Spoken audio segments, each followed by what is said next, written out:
Hey guys, welcome to Educative. I'm Sakshi and we were discussing Sandeep Garg. 2 chapter हम इसके complete कर चुके हैं. आज हम इसका 3rd चैप्टर स्टार्ट करने वाले हैं. तो देखते हैं क्या है ये टॉपिक.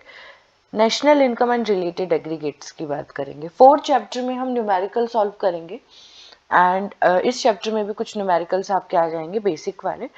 तो उनको न्यूमेरिकल्स की टर्म्स को अंडरस्टैंड करना पड़ेगा हमें इसमें, क्योंकि हमें बाकी बेसिक नॉलेज नेशनल इनकम के बारे में हो चुकी है.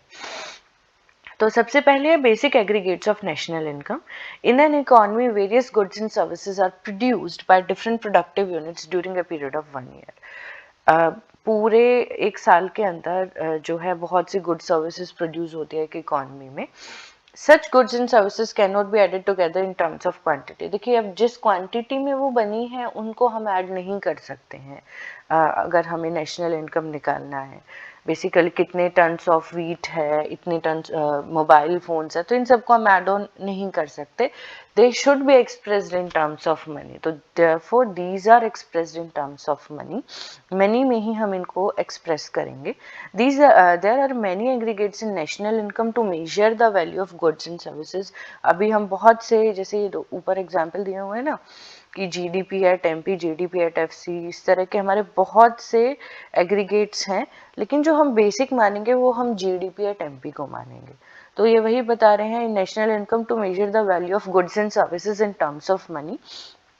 Let us start with gross domestic product at market price, GDP at MP से हम शुरू करेंगे. तो what is GDP at MP? Let's see. It refers to gross market value of all final goods and services produced within the domestic territory. GDP का मतलब क्या होता है? गुड सर्विस एक साल में जितनी भी प्रोड्यूस हुई हैं, अब उसकी एक ग्रॉस मार्केट वैल्यू को ले रहे हैं. मार्केट वैल्यू और फैक्टर कोस्ट मैं आपको पहले बता चुकी हूँ. फैक्टर कोस्ट से अगर मार्केट वैल्यू पे जाना है आपको नेट इनडायरेक्ट टैक्सेस लेना पड़ेगा. तो ये वही बता रहे हैं कि ग्रॉस मार्केट वैल्यू ले रहे हैं सभी फाइनल गुड्स और सर्विसेज की जो एक साल के अंदर डोमेस्टिक टेरिटरी के अंदर प्रोड्यूस हुआ है. अब यहाँ पे इन्होंने एक एक टर्म को समझाया है. Gross in GDP signifies that no provision has been made for depreciation.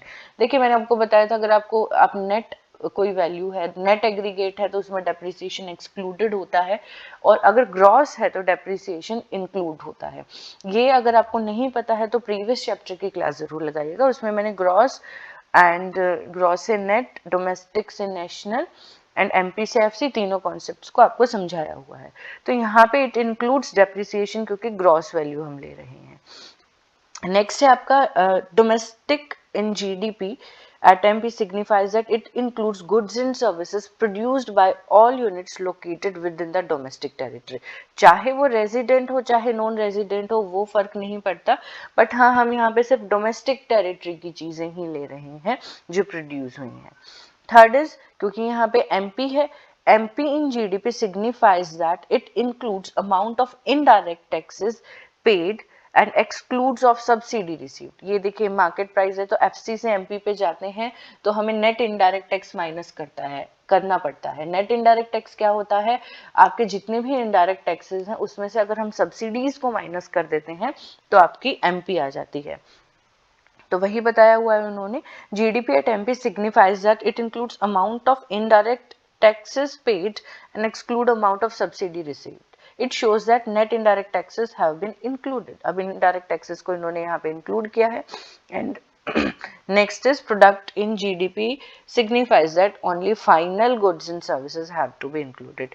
अब यहाँ पे क्योंकि प्रोडक्ट है तो इसका मतलब है इंटरमीडिएट गुड्स को नहीं ले रहे, फाइनल गुड्स को ले रहे हैं. तो ये जीडीपी एट एमपी होपफुली आपको क्लियर होगा. अब हम बाकी सब एग्रीगेट्स को डिराइव करने के लिए जीडीपी एट एमपी में ही चेंजेस करते हैं, क्योंकि एक हमने बेसिक टर्म मान ली है. तो अगर आपको जीडीपी एट एफसी निकालना है, मैंने आपको पहले भी बताया था, एमपी से अगर आपको एफसी पे जाना होगा तो आपको माइनस नेट इनडायरेक्ट टैक्सेस करना होगा. और अगर एमपी से एफसी पे जाने के लिए ना, एंड एफसी से अगर आपको एमपी पे जाना है तो आपको क्या करना होगा? प्लस नेट इनडायरेक्ट टैक्सेस करना होगा. राइट? तो यही बताया हुआ है. It refers to gross money value of all final goods and services produced within the domestic territory of a country during a period of 1 year. अब GDP एट हमें FC चाहिए, GDP एट MP हम यहाँ पे कर चुके हैं. अब हम क्या करेंगे, अगर जीडीपी एट एमपी से नेट इनडायरेक्ट टैक्स हम माइनस कर दें तो हमारी फैक्टर कोस्ट पे हम आ जाएंगे, यानी कि जीडीपी एट एफसी पे हम यहाँ पे आ जाएंगे। Same as NDP at MP. अब हम क्या कर रहे हैं, जीडीपी एट, हमारे पास यहाँ पे क्या था, जीडीपी एट एमपी था। अब जीडीपी एट एमपी को हम एनडीपी एट एमपी पे कर रहे हैं, तो ग्रॉस को नेट में कन्वर्ट करने के लिए हमें क्या करना पड़ता है, ग्रॉस में से डेप्रिसिएशन माइनस करना पड़ता है। ऐसे ही नेट को ग्रॉस में कन्वर्ट करने के लिए यहाँ पे आप डेप्रिसिएशन ऐड कर देते हो। तो यहाँ पे हमारा ये वाला केस है, जीडीपी एट एमपी हमारे पास ऊपर था, उसी में ही हम चेंज करेंगे, उसको बेस मान रहे हैं, और हमें चाहिए एनडीपी एट एमपी। तो हम यहाँ पे क्या करेंगे, जीडीपी एट एमपी से डेप्रिसिएशन को माइनस कर देंगे। It refers to net market value of all final goods and services produced within the domestic territory of a country during a period of 1 year। तो ये आपका एनडीपी एट एमपी है। उसके बाद है net domestic product at factor cost. अब देखिए NDP at MP था, अब हमें एनडीपी एट एफसी चाहिए, तो हम यहाँ पे base again GDP at MP को ले रहे हैं। अगर हमारे पास जीडीपी एट एमपी है, उसको हमें कन्वर्ट करना है एनडीपी एट एमपी से, तो दो चेंज हो रहे हैं, एमपी आपका एफसी में चेंज हो रहा है और ग्रॉस आपका नेट में हो रहा है। जब आप ग्रॉस से नेट पे जाते हो तो डेप्रिसिएशन माइनस होता है, एमपी से एफसी पे जाते हैं तो जो नेट इनडायरेक्ट टैक्सेस हमने ऐड किए हुए थे उनको माइनस करेंगे। It refers to net money value of all final goods and services produced within the domestic territory of a country during a period of 1 year. तो ये आपका आ जाएगा NDP at FC. And NDP at FC को आप domestic income भी कहते हैं। अगर क्वेश्चन आता है कि आपको डोमेस्टिक इनकम फाइंड आउट करनी है तो दे आर आस्किंग कि आप क्या निकालें, NDP at FC find out करके बताएं। तो ये आपकी चार डोमेस्टिक से रिलेटेड टर्म्स थी। अब इन्होंने यही बताया हुआ है कि इनके रिलेशनशिप बताई हुई है। अगर हम जीडीपी एट एमपी पे हैं, हमें जीडीपी एट एफसी चाहिए, तो क्या करेंगे, नेट इनडायरेक्ट टैक्स माइनस करेंगे। नेट इनडायरेक्ट टैक्स में क्या था, indirect taxes minus subsidies, right. अब हम जीडीपी एट एफसी से हैं, एफसी पे हैं, अगर हमें एनडीपी एट एफसी चाहिए तो ग्रॉस से हम कहाँ जा रहे हैं गाइस, ग्रॉस से हम जा रहे हैं नेट पे, यहाँ पे आपका डेप्रिसिएशन माइनस होगा।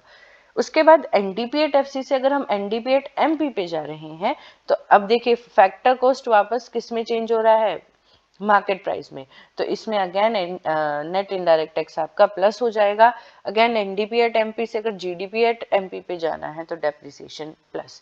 तो ये चार चीजें हमने यहाँ पे की थी। देखिए यही सब हमने यहाँ डिस्कस किया था, इन्होंने ब्रीफ में यहाँ पे दे रखा है। और क्योंकि सभी टर्म्स के बीच में डी है तो यहाँ पे हम डोमेस्टिक कॉन्सेप्ट की बात कर रहे हैं। The term domestic signifies that contribution of only those producer जो रेजिडेंट हो चाहे नॉन रेजिडेंट हो, is to be included who are within the what domestic territory of a country. ये हम पहले डिटेल में कर चुके हैं, what is domestic territory and normal resident वाले कॉन्सेप्ट में। तो अभी आज हम इस क्लास में डोमेस्टिक वाले सारे कॉन्सेप्ट करेंगे, नेक्स्ट में हमारे नेशनल वाले कॉन्सेप्ट्स पे जाएंगे। होपफुली आपको समझ आया होगा। Thanks for watching, have a nice